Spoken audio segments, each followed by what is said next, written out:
Penetapan siapa calon wakil presiden pendamping Anies Baswedan masih jadi hal yang ditunggu-tunggu publik.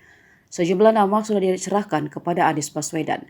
Yang terbaru datang dari mantan Wapres Yusuf Kala mendorong Golkar gabung bersama Koalisi Perubahan untuk Persatuan.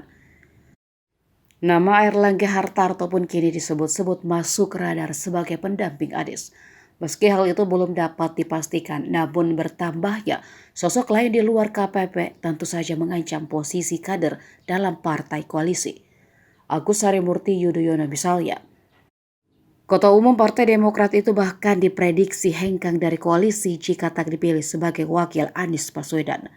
Direktur Eksekutif Institute for Democracy and Strategic Affairs Ahmad Khairul Umam dilansir dari kompas.com menjelaskan Demokrat tak akan banyak mendulang limpahan elektoral atau kotail efek jika hanya memberikan dukungan ke Anies tanpa kadernya dipilih jadi calon RI 2.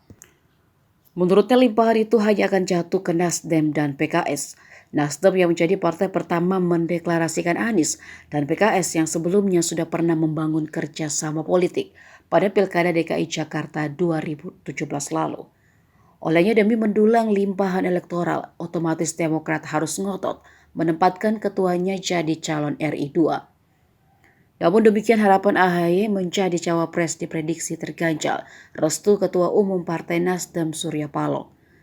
Ada kekhawatiran pada Surya Paloh bahwa kotail efek akan lebih banyak didulang oleh Demokrat daripada Nasdem lantaran AHY tampil sebagai cawapres.